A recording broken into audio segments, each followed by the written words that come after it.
Hello and welcome, everyone. We'll get started very shortly. Thank you for joining us for the live stream today.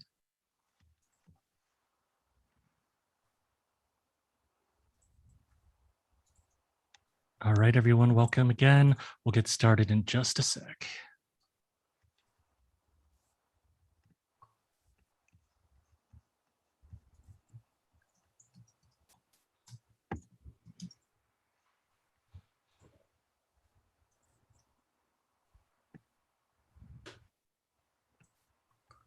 All right. Hello and welcome to everyone watching this live on the internet. This is another edition of Design Future Live from AIGA, the Professional Association for Design. My name is Li-Shan Huang. This is a live stream version of the Design Future Now podcast, which we launched back in 2019, but we've pivoted in the pandemic era. If this is your first time joining us on this show, I talk with designers and other creative leaders about how they've designed their careers and how they're thinking about the future. Today's very special guests are Megan Marini and Priyanka Jain, who are the co-founders and principals of 3x3, an inclusive and participatory innovation studio designing for systemic change. They're based in New York City and New Delhi. And over the past decade, they've been bringing communities, the public sector, and private entities together as allies to create social transformation and impact. Priyanka and Megan, welcome to the show. Thank you for having us. So let's just start out with defining some terms. What is a participatory innovation studio, and what do you design?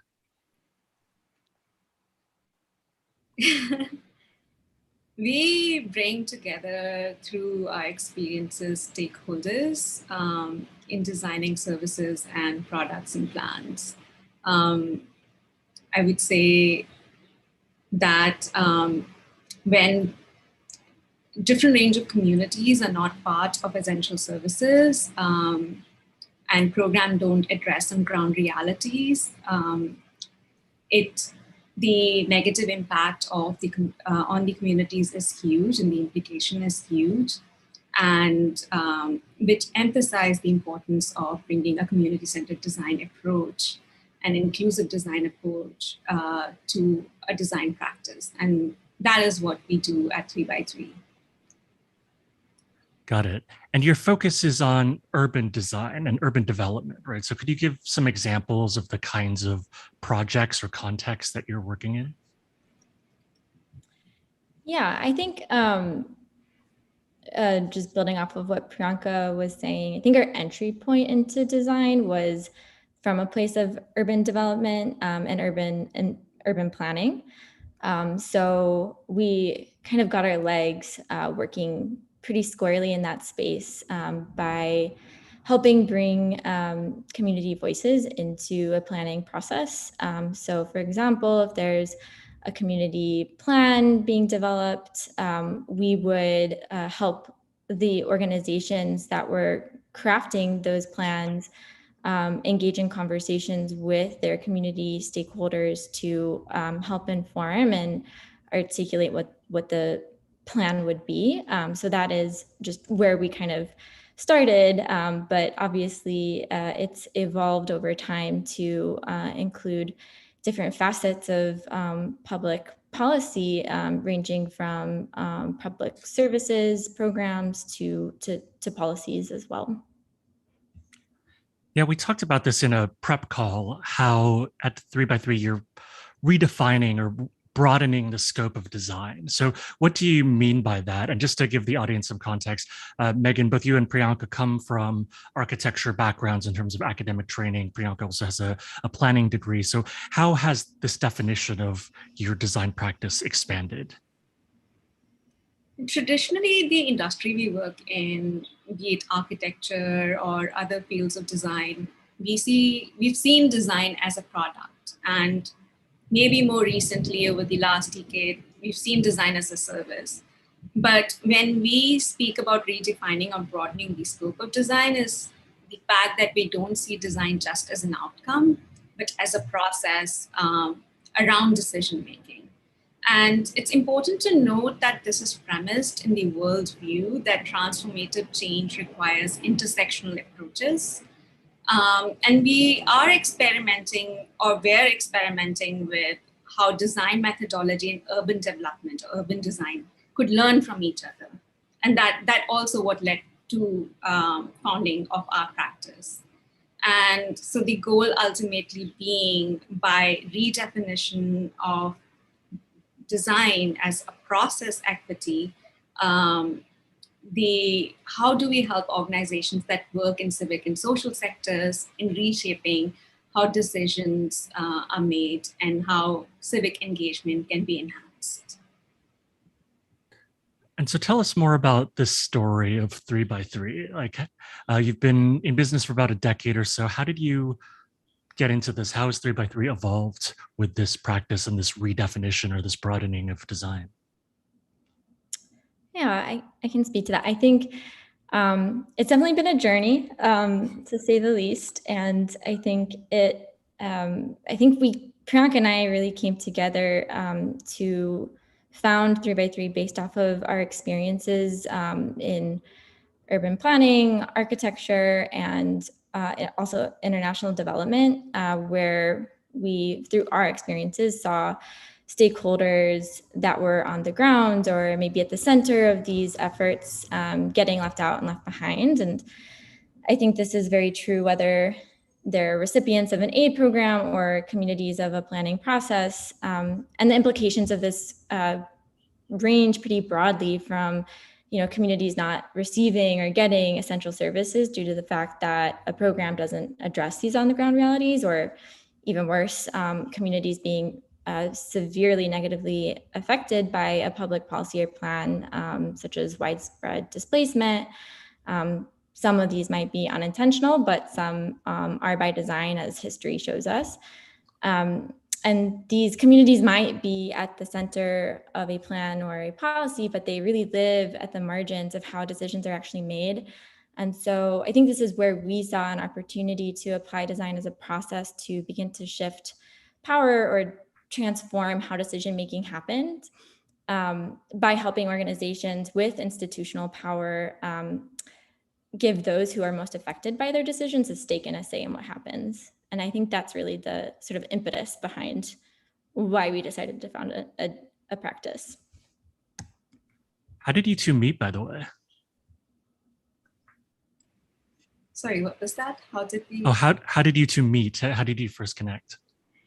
We met at Columbia University. Both of us studied architecture, as you mentioned before. And I think the idea and what brought us both together, as you keep mentioning again and again, was we felt the voices of communities were being left out in whatever we practiced. And also, we didn't want to sit neatly, just within architecture or within urban planning. And I think there was this desire to bring intersectional approaches and interdisciplinary design to the field of urban development. And I think that's where we both bonded, and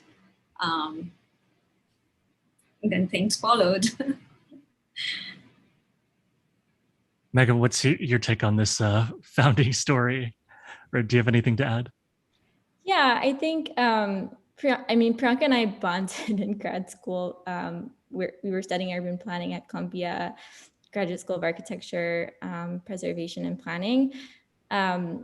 And we were two of the few students that had architecture backgrounds as well. And so I think we really did connect on sort of this design approach and also a propensity for visual thinking and communication. And so I think that's where we really started to incubate a lot of the ideas that were pretty core to what our practice has eventually become. Great. I just wanted to issue a quick correction. I mentioned that you both had architecture backgrounds, but you also both have planning backgrounds. I just misread that in my notes earlier. So both Priyanka and Megan have their masters in planning. But getting back to this topic of community-centered design or participatory design, Megan, you said something interesting in a previous conversation we had about designing design can be a disguise to preserve the status quo. And this relates to the power issue that you were talking about before. Can you tell us what you mean by that? Yeah, I think that, so this is definitely, it's a thorny one. I think that over time, we've definitely seen a growth in sort of the design for good space, which is amazing. And we're so excited to be a part of that. I think at the same time, we've also seen design used as a way to maybe if you think about it like design theater, to add a facade to pretty status quo decision-making practices and powered dynamics. And so I think a really good example of this is like, and again, bringing my urban planning brain or lens to this, we might hold a community meeting and we'll frame it as a co-design session and we'll use interactive facilitation techniques, but then it's the kind of questions that we're grappling with is, should the bench be red or should it be blue?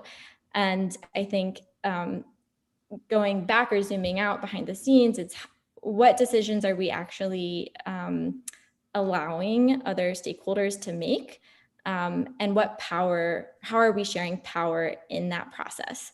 And so I think that's the one thing that we've really tried to challenge through our work, because we do see the possibility of design being used to sort of add a veneer or a facade to something that is actually very status quo to how decisions and are actually made. And Priyanka, feel free to add to that. No, definitely. I think Megan, you've got it right. And as designers, we have power. And I think it is very important to be conscious of that power, your own positionality, your own biases, your own assumptions that you bring. And also the need to challenge the status quo if you're working in this field. Yeah, I'm going to take a quick pause and welcome our audience members who might be joining the stream midway. It looks like we have folks from the East Coast and the West Coast of the US, Chicago, so we've got the Midwest representing as well, but also people as far-flung as Spain, Nigeria, Canada, Bangladesh, Iran. So welcome everyone to the show. Just as a reminder, I'm speaking with Megan Marini and Priyanka Jain, who are co-founders and principals at 3x3 Design, an inclusive and participatory innovation studio based in New York and New Delhi.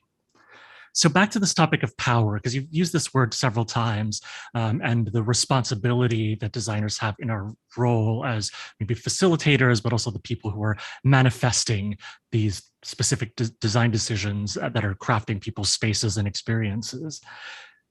It makes me think of politics, right, and group dynamics and all of that. So where does design end and where does politics begin, or is it a spectrum? How do you think about that?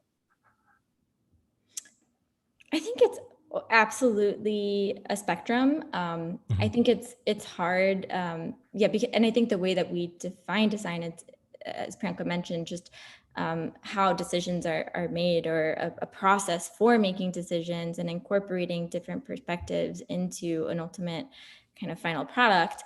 I think our lens is, how do you actually apply that to enhance civic engagement, right? So it gets into this civic engagement space and territory, which there's two sides to the equation, right? There's the kind of institutional power holders, but then there's also power in the collective, and power in the numbers, and power in citizens coming together and collectively asserting their collective bargaining power. And so I think the way that we've approached it, and kind of our theory of change, is to really focus on the institutional power holders and helping them learn how to connect with their stakeholders, or stakeholders that might be affected by the decisions that they are making. And it also entails, trying to understand how to meet people where they are, because it's not and if you build it, they will come kind of scenario. You can't just say we're going to hold a meeting and people are going to show up. It takes a lot of work to get to the people that are really at the heart of decisions. Totally. I've done community engagement events before. There was a time where it was raining and like exactly 0 people from the community showed up despite promoting it through local partners and things like that. So it's a challenging kind of environment. But back to your focus and helping people who are at that decision-making level, you've recently created a toolkit that you've launched, the Community-Centered Design Toolkit, to help more people, whether they're designers or people working in planning or architecture, to think through some of these techniques. So can you tell us more about that toolkit and why that came about? Yeah, I can speak to this one. So I think what we've been trying to say is that we really believe that equitable processes lead to equitable and more just outcomes. And so we're really focused again on like process. And we see the toolkit as, well, it is an open source set of resources that really anybody can access to learn how to apply equity through centering their community stakeholders in their practice and in their process. And also work in modes that are more inclusive, collaborative, and hopefully transformational. And the toolkit itself defines a set of core values and mindsets for approaching the work, but also frameworks to technically advance it. I think we see value in having kind of both sides to it. And I think it really stemmed from our desire to share what we've learned over 9 years of practice, but then also in recognition of the limitations of our work and our role as external designers or consultants or facilitators. And so we wanted to create a set of resources to build competencies and shift culture actually in organizations that hold institutional power and help individuals within those institutions understand and harness their own agency in shifting how decisions are made. And I think really this is the resource that I would have wanted 10 years ago when we were beginning to embark on this journey. And so, okay, well, please. Well, I was just going to say that we are calling it the 3x3 Community-Centered Design Toolkit, just in recognition of all of the practices and resources that this work stands on. And again, I think I mentioned earlier, but it is really a growing field that we see within the community-led design space, design justice, liberatory design, critical emancipatory design, and participatory design. Like there are so many practices and fields that this is situated within, but then also people that have been doing this work for so long, and especially people of color that might have not even known it, or known how to give it a name, but it's just a way to start thinking and naming the practice. Yeah, back to that previous question about like the spectrum between design and politics. There's all of these other related practices and fields, whether it's community organizing or these other things where there's a lot of overlap and interaction. We can learn from each other there. So I know there's a whole toolkit, and we'll encourage people to check out that toolkit, but do you have like a concrete tip or suggestion for design educators or people wanting to learn this stuff themselves on how they can make their practices more equitable or community-centered? I think an important tip, or like rather than a tip, an important consideration is that these are just tools. They are free to download and like would be released in fall and people can access them. But besides that, for us, the practice means that you're actively reflecting and practicing a set of values and mindsets. And what that means is that you're never going to be perfect or an expert, and that you yourself are actively transforming through this practice. And which is why like it's important that we take these values, these mindsets, and these tools, and like then also going back to the power question, like how the designers have the power, like go back to our own positionality and biases and assumptions, and keep like bringing them together in our practice to see how it evolves. And that's how we would suggest to use these frameworks that we want people to use. Yeah, on that topic of your own lived experience and positionality, do you have an example of something that you've learned in your design career that you might want to share with a younger self if you had a time machine? I mean, I think that I think then it connects back to your question about tips. We would give somebody that is a design educator, but I think we do view this approach not necessarily as technical, but as Priyanka mentioned, an ongoing practice, um, which we think advances personal transformation in addition to community transformation through engagement in the practice itself. And I think one thing that I've learned that we at 3x3 think is core to how we view design is this concept called life worlds that is really stemming from sociology and anthropology. And it's this idea that um, your own world is self-evident depending on your direct and subjective experiences in everyday life.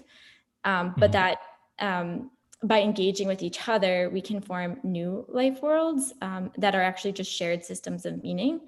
And I think it just emphasizes the importance of creating space for community building within the practice itself, and for reflection and ongoing discussion and dialogue. And so for me, this is really, I guess like the tip I would have given my younger self would have been start cultivating and investing in the community around you, because this is how we grow ourselves or personally transform ourselves in addition to kind of the important social justice work that we're trying to do.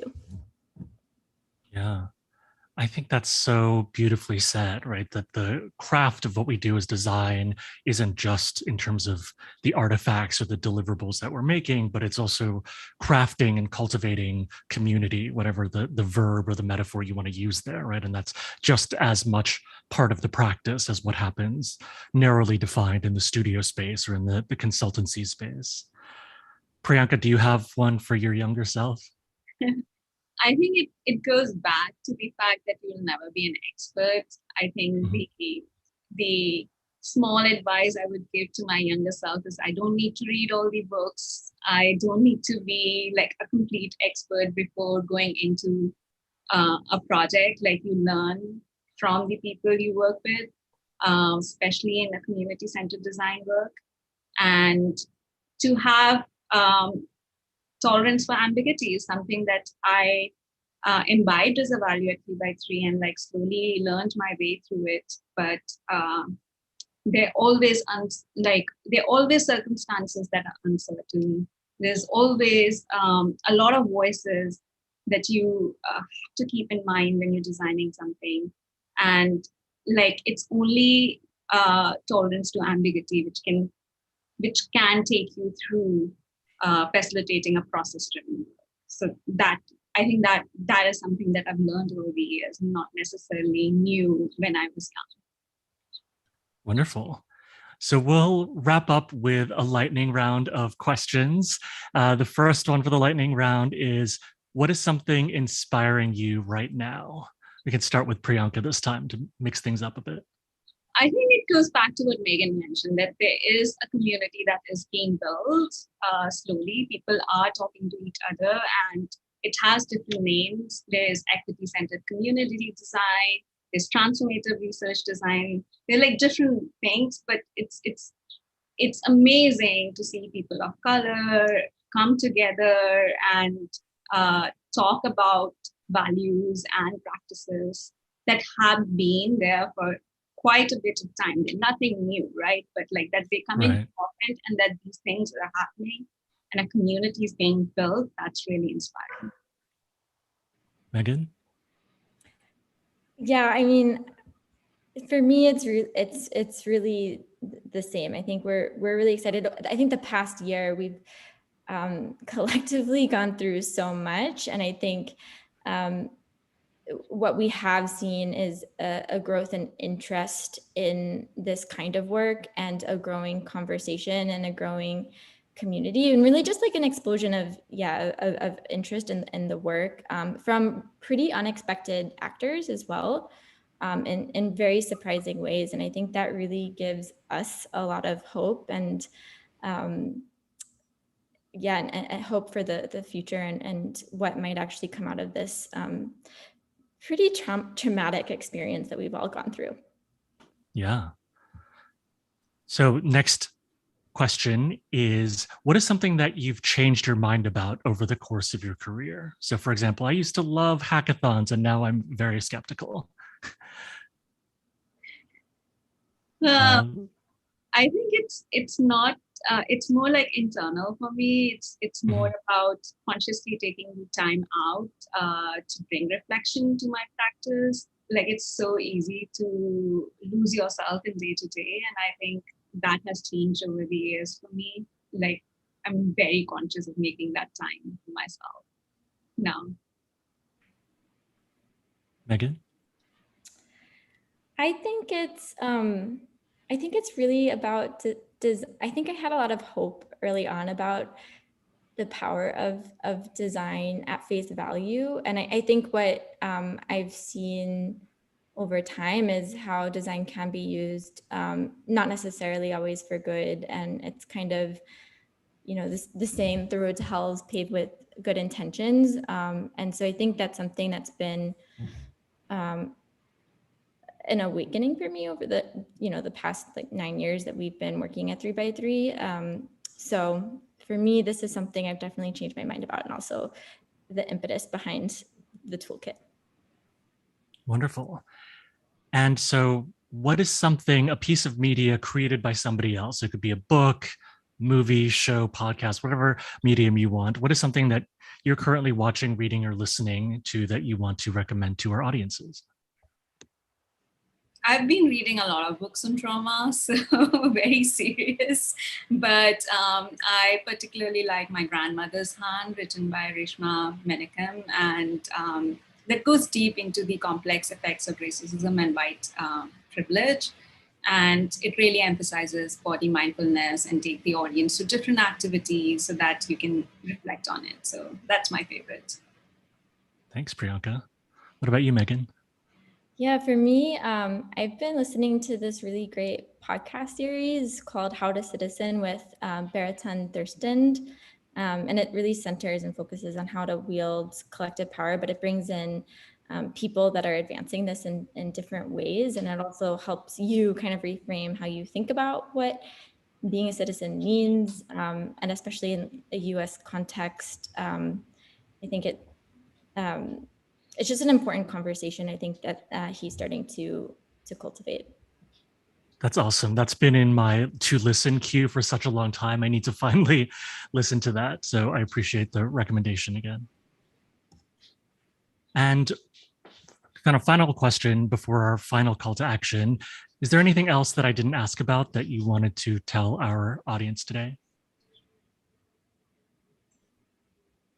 Not necessarily. I think you've captured it pretty well, but I would say we wish these conversations were happening when we had come straight out of the school and that we had resources, these resources that are now being circulated around, or like even the toolkit that we're releasing. And I just hope that this conversation and everything that we're putting out there is helpful to the students who are now emerging from the design school. Wonderful. And Megan, do you have a final call to action for our audience where they can find you in the toolkit and stay in touch? Yeah, I think we are, well, so the toolkit will be mostly self-serve, and we're releasing it over the fall online on our website. So you can find it at 3x3.co. But we're also doing a series of live online trainings. We actually have 2 upcoming this week, so Thursday and Friday, and a month-long series in August about inclusive facilitator fundamentals. But we'll be doing them every month, and we're planning to release a few more for the fall shortly. But I think we're really just interested in building a community of practitioners that are interested in these approaches and are hoping to create space for reflection, discussion and personal growth. And so we invite people to get in touch in any way that they can. They can email us at info@3x3.co. We're hoping to start a new Slack channel, but that's still in the works as well. So check out our trainings. We have an Eventbrite, or just go to our website at 3x3.co. Awesome. So before we head out, quick announcement. We are taking a break from this show for the rest of the summer, but the next event is this book, How Design Makes Us Think and Feel and Do Things, with Sean Adams. Learn more about that from the AIGA LinkedIn page. That's coming up August 11th. But that's all for me today. So Megan, Marini, Priyanka, Jain, co-founders and principals of 3x3, thanks again for joining us on the show today, and have a great rest of the week, everyone. Bye. Bye.